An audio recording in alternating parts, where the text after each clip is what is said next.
Halo Smart Viewers, welcome to Movie Freak. Kembali lagi bersama gue Zulfikar, host Genji, si paling muda, di mana kita akan bahas seputar film-film dan film sebagai reviewer nomor 1 di Kemanggisan. Nah, kali ini kita mau nge-review film sebuah prequel dari Mad Max Fury Road yang berjudul Furiosa: A Mad Max Saga. Film ini diproduksi oleh Warner Bros, lalu didirect oleh George Miller serta ditulis juga oleh beliau, dan jajaran cast-nya ini ada antara lain Anya Taylor-Joy, lalu ada Chris Hemsworth, ada Tom Burke, ada Alia Brown, Lacey Holmes, John Howard, dan yang terakhir ada Charlie Fraser, bukan Charlie ST12. Untuk bahas review lebih lengkapnya kita nggak bakal bahas di sini, kita langsung bahas di sebelah aja. Yuk.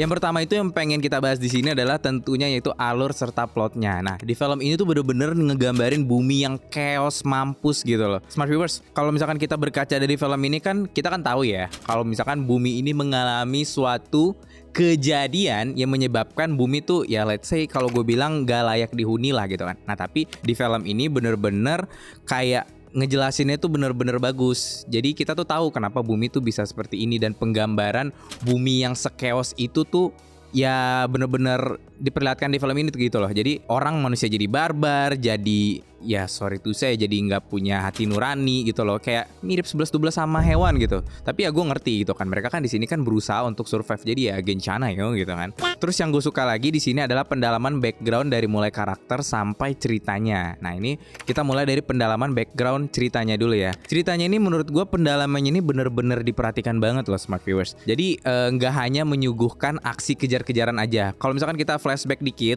di film sebelumnya itu, kalian pasti udah pada nonton dong yang Mad Max Fury Road. Kalau kalian belum nonton kan pasti kayak rasanya aneh banget kan tiba-tiba nonton film yang ini. Nah, itu kalau di film sebelumnya itu kayak ya udah aksi kejar-kejaran, si karakter utama yang cowoknya itu gue lupa siapa namanya, sama Furiosa, mereka tuh berusaha kabur dari suatu lingkungan yang toksik lah. Tapi kalau di film ini tuh pendekatannya banyak gitu loh. Mulai dari bagaimana si Furiosa ini mau balas dendam sama atas apa yang terjadi sama dia gitu kan. Jadi dia mengalami suatu accident yang menyebabkan dia harus balas dendam. Terus juga sampai ke perebutan wilayah kekuasaan antara Immortan Joe dan Dementus gitu loh. Jadi konflik yang dibahas tuh nggak cuma satu, tapi bener-bener dikemas tuh dengan sangat baik di sini. Jadi kita sebagai penonton ya sepanjang film tuh nggak ada ngerasa oh ya udah konfliknya cuma ini doang, kayak ya udah cuman berjalan dari menit awal sampai menit akhir, enggak. Dan di film ini bener-bener dibuat setertarik itu gitu loh. Kalian coba deh nanti kalian komen di bawah. Kalian kan nonton video ini mungkin sebelum nonton Mad Max yang Furiosa kan. Tapi setelah kalian nonton, coba kalian balik lagi ke video ini, terus kalian komen, kalian ngerasa nggak sih sebenarnya kayak gak ada yang sebenarnya bener-bener jahat gitu loh. Kayak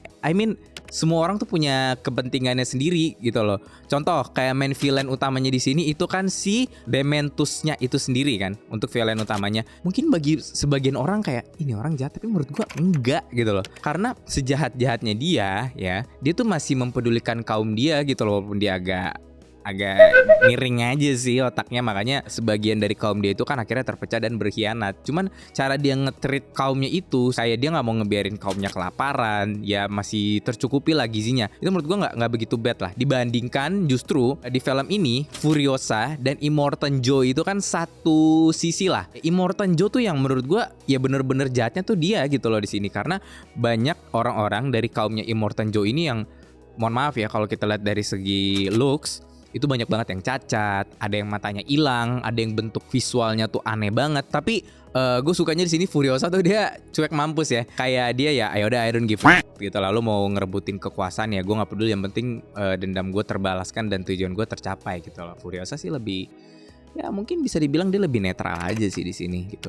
Kita geser ke bagian karakternya. Menurut gue di film ini yang pantas menjadi MVP-nya itu ada 3 main karakter. Itu yang pertama itu ada Furiosa itu sendiri, lalu ada Dementus, dan yang ketiga itu ada nyokapnya Furiosanya gitu kan. Nah, dari Furiosanya deh, itu dari dia kecil sampai gede ya emang sebedes itu aja gitu loh si Furiosanya. Walaupun ya memang nih gue nggak ngerti ya kenapa Furiosanya tuh dialognya dikit. Memang sih dijelasin ya karena atas apa yang sudah menimpa dia makanya dia jadi agak bisu gitu kan. Cuman ya cukup disayangkan aja sih, dialognya dikit banget gitu kan. Cuman untung terbayarkan dengan aksi-aksi epic gila mampusnya dia gitu loh, yang mana dia harus ngebasmi kroco-kroco Dementus untuk membalaskan ya dendam dia kepada Dementus karena suatu hal gitu kan. Nah terus kita bahas ke karakter yang kedua. Karakter kedua itu si bagian Dementusnya. Dementus ini menurut gue salah satu villain yang mana kalau misalkan lo kan biasanya ya nggak sih, kayak villain harusnya kita kan benci kan, kayak gue nggak suka sama villain ini, tapi justru gue suka sama Dementus. Kenapa? Karena dengan sifat-sifat dia yang konyol, ada beberapa kita sebutnya dry comedy lah dari si Dementus itu sendiri yang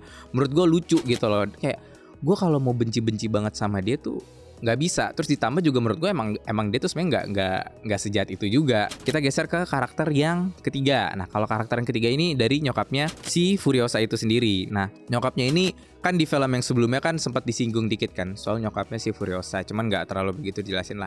Nah di film ini itu bener-bener dijelasin bagaimana nyokapnya Furiosa mengalami suatu accident yang kalau dijelasin di sini tuh ya sedih banget lah gitu kan. Jadi ya kalian nonton aja gitu kan. Si Furiosa ini diculik sama komplotannya Dementus, si main villain utamanya gitu kan. Nah si ibunya nyelamatin dong ya kan, namanya ibu pasti nyelamatin anaknya.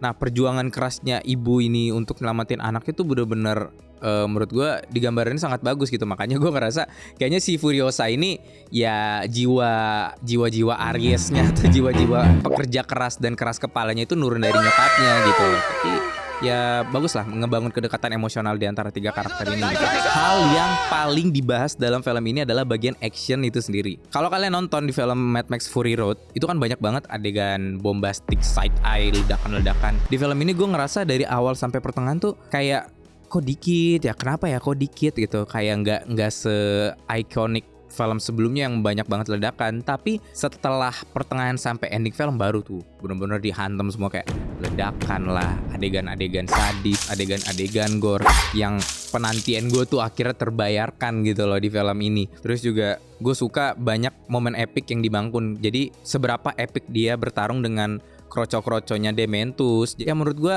vibes dari film sebelumnya tuh masih ada lah. Karena kan mereka ini tipikal berantemnya itu, coba lu bayangin deh, ini gokil deh buat lo yang belum nonton. Jadi dia tuh berantemnya, mereka lagi kabur, tapi sambil mereka kabur nyetir, itu mereka berantem juga, fighting. Gokil gak? Terus kayak banyak adegan ledakan. Itu menurut gue keren sih. Ini nyambung ke bagian action, ini bagian gore-nya ya. Bagian gore, jujur di film ini banyak hal yang ngebuat gue tuh kayak geli sekaligus menurut gue sadis. Untuk adegan gore sendiri dia tidak terlalu banyak, tapi sekalinya muncul itu lo pasti langsung nganga gitu loh, kayak hah gitu loh. Mungkin ya memang ratingnya juga 17+ seinget gue kan. Nah yang terakhir gue pengen ngebahas di bagian technically. Nah ini mungkin biar singkat, padat, jelas, gue langsung rangkum semua jadi satu aja kali ya. Pertama untuk tone pemilihan warnanya. Dari segi opening aja, opening Warner Bros ini dibuat jadi warna coklat, terus kayak agak-agak kayak tanah-tanah gitu lah. Terus juga dari segi kostum gue ngeliat banyak banget yang berwarna coklat, hitam. Terus juga dari pemilihan latar tempat itu kebanyakan di gurun. Terus juga tone warnanya tuh menurut gue lebih ke kuning dan coklat. Nah ini menurut gue bagus ya untuk ngedukung visual bumi yang memang sudah sekeos itu gitu loh. Memang kayak ya udah lu sebenarnya ya udah nggak layak aja tinggal di bumi gitu loh. Ada juga hal yang menurut gue sangat ikonik di film ini adalah dari segi scoringnya itu sendiri. Jadi tiap adegan kejar-kejaran atau fight scene dalam film ini, ketika Furiosa try hard untuk mengalahkan kroco-kroconya dari Dementus itu sendiri, itu ada backsound yang selalu muncul ketika fight scene itu tiba ya. Nah ini gue suka nih backsound yang muncul ketika fight scene itu tiba. Nanti kalian pas nonton coba deh dengerin, pasti kayak satisfying aja gitu loh. Pokoknya kalau tiap fight scene ini muncul kayak enak ya lagunya gitu kan. Secara overall menurut gue ini salah satu film prequel yang bagus banget, karena nggak hanya fokus di adegan ya udahlah gue buat film action yang penting ada ledakannya, ada bombastis duarnya yang nggak soal itu doang. Dia tuh ngatur porsinya bagus guys. Jadi oh ini nih gue ngatur porsi action ledakannya segini, ini buat segi pendalaman ceritanya segini, jadi kayak pas gitu loh komposisinya. Jadi kalau untuk rating, gue kasih rating film ini jujur 8,5 dari 10. Nah, Smart Viewers ngasih rating film ini berapa? Tulis di kolom komen bawah ya. Oke, Smart Viewers, jangan lupa untuk like, comment, share, dan subscribe. Dan jangan lupa untuk nyalain loncengnya biar kalian gak ketinggalan video-video terbaru dari Binus TV YouTube channel. Dan jangan lupa untuk follow sosial media kita, yaitu di TikTok movie.freak, dan Instagram kita moviefreak.review, dan Instagram gue yaitu zulfikar2402, dimana disitu kalau misalkan di sosial media Movie Freak kita akan ngebahas seputar film-film dan film. See you Smart Viewers on the next video. Bye-bye.